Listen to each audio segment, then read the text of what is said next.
Welcome to another episode of Bitcoin Tech Talk. My name is Jimmy Song, and you can always find this newsletter at jimmysong.substack.com to get it in your inbox every Monday at 9 a.m. Decentralization requires responsibility. Bitcoin Tech Talk issue number 276. There's been a recent trend of users being deplatformed, moving to other platforms. Many have gotten banned from Twitter, so they'll go to alternatives like Parler or Getter or something else that's similar. The sentiment is that this platform won't ban them or add public notices about COVID or election fraud about their tweets. The problem, of course, is that there's no guarantees, and it's very possible that they could get deplatformed from these new places. In addition, as Parler found out, such platforms rely on other platforms which can deplatform them. There are multiple layers of centralization in most internet applications. A modern internet service has many single points of failure. The first and most obvious is the service itself. They have a terms of service and user agreement, which almost always have some vague language that amounts to the company can ban users whenever they want. But that's not the only single point of failure. The cloud provider may ban the service. The DDoS prevention platform may ban the service. The DNS may refuse to service the service's domain.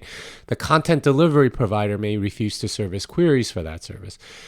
App stores may ban the app for that service. At the extreme, countries may ban the service from computers within their borders. In a sense, there are many different platforms on which a service relies on, any of which can, in essence, prevent access. Platforms, in other words, are centralized, and they are choke points. Censorship can happen at any level because the data flows through these platforms, and stopping the data from flowing means it's no longer served. The way to combat censorship is not to switch platforms, but to run your own server. A direct connection between server and client means there's no central entity that can censor. We see this in Bitcoin. Users run their own servers called nodes, which allows them to transact with whichever nodes they wish. The act of running your own server is what prevents the censorship of transactions. If we had to submit our transactions to a central place, then that place would be able to censor and could potentially use that power to rent seek. Fiat money, on the other hand, is very centralized and only authorized transactions go through. Banks typically sit in the middle and are by law required to check that they collect information about certain transactions on behalf of government. As compensation, they often get advantages which allow them to get very rich without adding much value. In other words, the US dollar system is really a platform with all the benefits and drawbacks of centralization. The main benefits are that it's generally pretty fast, convenient, and reliable. The drawbacks are financial censorship, money printing, burdensome regulation, and much more. Bitcoin fixes the drawbacks, and as a trade-off, it's not quite as fast, as convenient, or as reliable as the US dollar infrastructure. When we think about tech platforms, the same trade-offs are present. Think about email, for example. Gmail is fast, convenient, and reliable. Gmail is also much less private, and your data can be held hostage when you're using too much space on their servers, or they mistaken your account as a bot. Running your own email server means more privacy and less vulnerability to their mistakes and/or extortion, but also means it's probably going to be slower, less convenient, and less reliable. This is the trade-off of platforms. If we take charge of our own data, then we have to be willing to take the responsibility that comes with it. For email, that responsibility is running an email server. What most people want is all the reliability, convenience, and speed of a centralized platform with all of the privacy, uncensorability, and sovereignty of a decentralized server. They want to have their cake and eat it too. Indeed, this is what altcoins capitalize on. They are described as platforms because they're centralized, yet claim all the benefits of decentralized systems. In reality, it's all the unreliability, inconvenience, and slowness of decentralization with the lack of privacy, censorability, and cheapness of centralization. They pretend users can have their cake and eat it too while taking advantage of them through massive rent seeking. Reality requires trade-offs. Either you trust a centralized platform and get all the drawbacks of centralization, like their ability to sell your data, or you pay for your own server. Freedom does not come for free. Responsibility is the other side of freedom, and that has a cost. Until we're willing to pay that cost, there is no freedom to be had, just new platforms that can do with us what they want. So I wrote this sort of as a thought, that I wanted to clarify. Basically, the idea is that a lot of people think, okay, if I just move to another platform, then it'll be better. And that's not the case, because another platform is another centralized entity and they'll have their own rules. Now, you can have lots of different smaller centralized things and you could keep moving from one to another. But I think a much better solution is to actually be decentralized. Run your own server, run your own software. And that's the real problem here, is that everyone is depending on software running on somebody else's computer. And that's essentially what Gmail, all these web services are. People don't want to pay the cost of running their own servers and instead rely on internet, service providers to do whatever it is that they want to do. And if you actually want freedom, we're going to have to go a completely different way, which is mostly running your own stuff. All right, let's take a look at Bitcoin. Luke Dash Jr. reviews OpsCTV. The review of the BIP is interesting, but the activation method is what got my attention. Luke remains strongly opposed to BIP9 activation and gave a hard knack or rejection of this part of the proposal. The speedy trial part is interesting, as the LOT equals true or LOT equals false debate will surely come back. My sense is that this proposal will be more controversial than Taproot, so activation methods and such will matter even more than it did on Taproot. So currently, OpsCTV is something that is being debated. Luke Dash Jr. did a review of it, and his review is pretty thorough. But the one activation method thing is the thing that really caught my attention, because he's still strictly opposed to BIP9. Now, the difference between BIP8 and BIP9 are like absolutely tiny. But, it caused a giant blow up among developers and almost, derail Taproot and so on. So, on a more controversial proposal, I think it's going to really come to a head. So I'm not sure exactly what form that'll take, but surely this is not the end of the story. Jameson Lopp explores why sync times took longer in 2021 than in 2020. He wrote a crawler, he examined timeouts, he looked at latency and upload bandwidths, and determined that bandwidth is just slower because most people are using ISPs, which generally have lower upload bandwidth. There's also the possibility that many connections end up in a loop trying to download blocks, but end up not being able to. His conclusion is that it's a minor annoyance. The post shows why nodes need low requirements. So, he examined it. It turns out bandwidth requirements are probably the reason why the initial block download is slow. But the main thing that I got out of it is, it's very important that the requirements be kept reasonably low, because otherwise, your node won't sync and so on. I mean, try syncing an Ethereum node. It's like near impossible and takes way too many resources, and you need very, very expensive hardware and so on. For Bitcoin, you can essentially run it on a Raspberry Pi or something to that effect, because it's, it doesn't require as much. But bandwidth tends to be one of those things that's kind of universal. Obviously, some people can afford gigabit Ethernet, other people cannot, and they have much slower ones. How are you going to make sure that they can sync? And that's the key thing that I think he's pointing out. SuredBits explains how Taproot funds in one particular output were actually burned. It turns out that the Taproot output had a public point, really just the X coordinate, that was invalid. But the network accepted it, and the output is no longer spendable. It may seem that the logical thing to do would be to make such outputs not transmit. But then there's an attack where batched outputs could be stalled by a single user who sends to one of these unspendable addresses. So the public point was the X coordinate was not a valid X coordinate for that particular in the SecP 256K1 curve. So it's an invalid output. Yet they made a Bec32M address out of it, and it looks normal on the blockchain. It's just unspendable, and that's kind of like a foot gun, right? Like you don't want that to happen. I think it would be incumbent on a lot of wallets to check for that as they look at Bec32M addresses and so on. CoinKite has two new products, TapSigner and SatsCard. Both use NFC. The first to sign a transaction, and the second to be something like an open dime. they've essentially done something that's like a hardware wallet, but using near field communication instead of, say, QR codes or SD cards. I don't know the NFC spec, but this seems like a pretty solid way to make offline signing work. And the fact that these are in a card form factor makes it much easier to organize and manage. So NFC is near field communication. A lot of cell phones use it. They decided to take this tech and use it for their with these cards. So you can essentially sign something with a card, or have a card carry a certain amount of Bitcoin, and you can sort of verify it using that. I imagine it works with a phone and so on that can also communicate via NFC.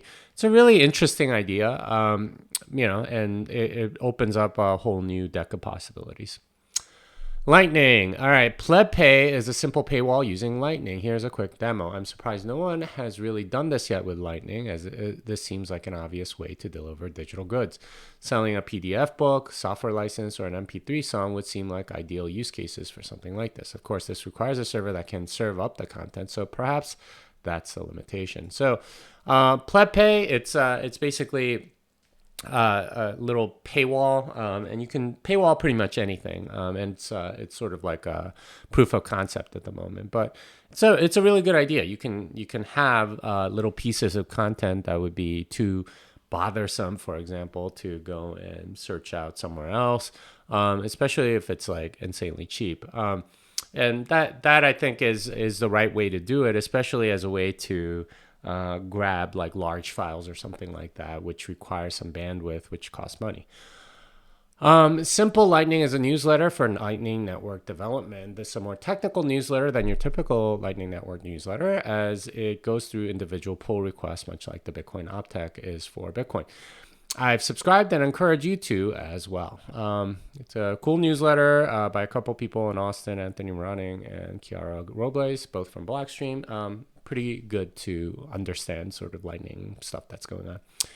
SatSail is a lightweight personal Bitcoin and Lightning payment acceptance software. This is much more lightweight than, say, a BTC Pay server, and for that reason has some benefits. I love that there's something you can just throw on based on the Lightning node that you run already. I hope they continue to develop this software for usage by plebs. So BTC Pay, I believe you have to like run a node like locally and have it connected. I think with SatSail, you can connect it a little more loosely. So BTC Pay server tends to be very tightly integrated, or relatively tightly integrated to your own node. SatSail is a little more looser. Anyway, I like having competition. I like seeing alternatives and use cases based on what people want. Economics, engineering, etc. Grant Gilliam explains why 1031 is investing in Bitcoin infrastructure companies. The main argument is threefold. First, for any 100% BTC portfolio, Bitcoin companies, for any non 100% BTC portfolio, Bitcoin companies present a different risk-reward trade-off. Second, some Bitcoin companies can outperform Bitcoin. Third, Bitcoin companies are not as volatile as Bitcoin is. The argument makes a lot of sense from a capital allocator perspective, and we'll see how this works in a world of postmodern investing. So, they have a thesis. They're fun. So, they laid it out pretty well, I thought. And it's a fairly compelling argument. I don't know if it necessarily reduces the volatility as much as they think, but we'll be seeing what happens.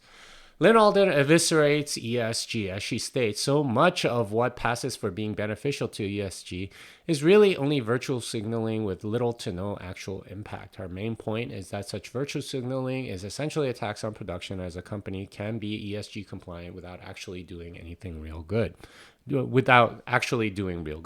that sense, ESG is really a government regulation in a different form, enforced through VCs who are really just bankers at this point. So, the ESG narrative is pretty big these days, especially among funds and so on. They want to do, promote ESG compliant companies and so on. But it's really becoming a regulation by bankers, and VCs are really bankers at this point. So I think her point is really well taken.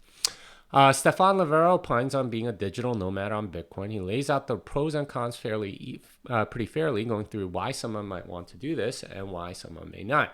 He also has some real practical tips on living on Bitcoin and getting work done. The post is a great resource for those that want to travel and explore the world a bit more than they have, and it's something I'll be referencing in years to come. So he's currently a digital nomad. There's lots of other digital nomads, people that are living on Bitcoin, living in different places. There's a lot of little gotchas that he talks about, and the article itself is great for learning how to live on Bitcoin going forward. Milo is a way to get a mortgage using Bitcoin. The details are a bit fuzzy, but the main idea is that you'd be able to get a low interest mortgage using Bitcoin as collateral. What the actual rates would be and how long the terms would be are still open questions. That said, this is a nice way not to have to sell your Bitcoin while still owning a place. I'm glad there are companies that are making stuff like this available, though for me personally, I generally like to stay away from leverage and debt.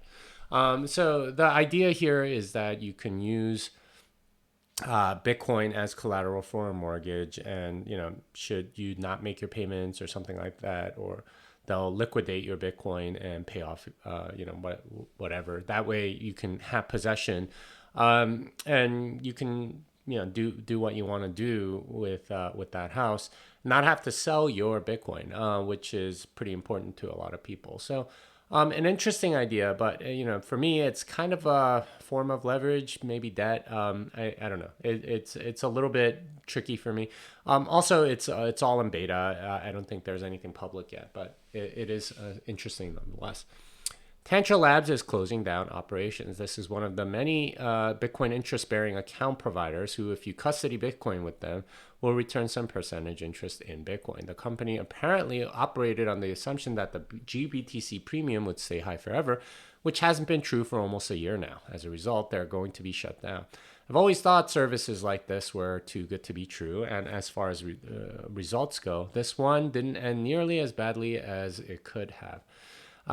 As we say in this space, not your keys, not your coin. So, they're like BlockFi and a bunch of others who offered, a Bitcoin interest rate, but they were really just sort of leveraging the GBTC premium. So they would take your Bitcoin, put it into GBTC, sell it, and then buy Bitcoin again. And they would do that loop. Now that was available for a while, but it's basically been arbed out. And at this point, GBTC is way under what the actual Bitcoin price is. So we're in this weird space where none of those companies can make money, and the reverse trade is not available because GBTC shares cannot be converted back to Bitcoin. So it's kind of this weird quandary where Barry and his friends continue to make their 2%, and it's a very interesting, weird space. But yeah, you can see why these interest bearing things, like they don't last. There are some interesting pieces of art on the blockchain, and no, I'm not talking NFTs. These are ASCII art embedded in op returns, so you can go take a look at those. Some quick hits: you can store your seed phrase for 10,000 years or more using this. It's basically this thing called Totem Pass. It's a permanent storage of digital data, basically on something like gold. It's like permanently etched, and so on. Google is dipping its toes into Bitcoin, and so is Intel. So both are looking at different things in different ways. Intel is working on mining. Google is looking into some sort of like card or payments or crypto wallet or something like that. Another week, another exchange gets hacked. This one is crypto.com. Another week, another centralized altcoin is stalled. This one is Solana, and they've been absolutely hammered. Another week, more altcoins are shown to have major security flaws. This was a critical vulnerability for 6 token contracts on multi-chain. This is like a bunch of different tokens, like WETH and AVAX and MAT. I don't even know what most of those are, but you have these like security vulnerability things that happen all the time. I don't know why anyone thinks these are decentralized in any way. All right, some events. Bitcoin and the American Dream book launch is happening in Washington, D.C. on February 10th. Come join me and meet the authors, as well as some influential D.C. people for the event. There will be a bunch of people there, and if you want to join us, you're near D.C., please come go buy a ticket. I am in London for Advancing Bitcoin March 3rd and 4th. I am also going to be at Bitcoin 2022 in Miami, April 6th to 8th. I'll also be doing the programming blockchain seminars in London, March 1st and 2nd, and Miami, April 4th and 5th. So, that'll be the next two venues that I will be at. I'll probably be at Oslo Freedom Forum, though I'm not sure if that's necessarily been announced. Podcasts, etc. On this week's Bitcoin Fixes This, I talked to Mike Peterson about Bitcoin Beach. We talked about the changes he's seen there the past few years, how he thinks it led to the adoption of Bitcoin at the nation level, and how it's changing the Salvadoran identity. So you can listen to me talk to Mike Peterson. I did spend a decent bit of time there, and I had an amazing time. Really beautiful place. I read through last week's newsletter, which you can find here. I talked to Max Kaiser on Kaiser Report about my impressions of El Salvador. I am also in a documentary about Bitcoin FUD. Here's the latest book, which is out now, Bitcoin and the American Dream on Amazon. My other books are The Little Bitcoin Book, Thank God for Bitcoin, and Programming Bitcoin. Unchained Capital is the sponsor of this newsletter. I'm an advisor and proud to be a part of a company that's enhancing security for Bitcoin holders. If you need multi-sig collaborative custody or Bitcoin native financial services, learn more at unchained.com. Fiat Delenda Est, this song is.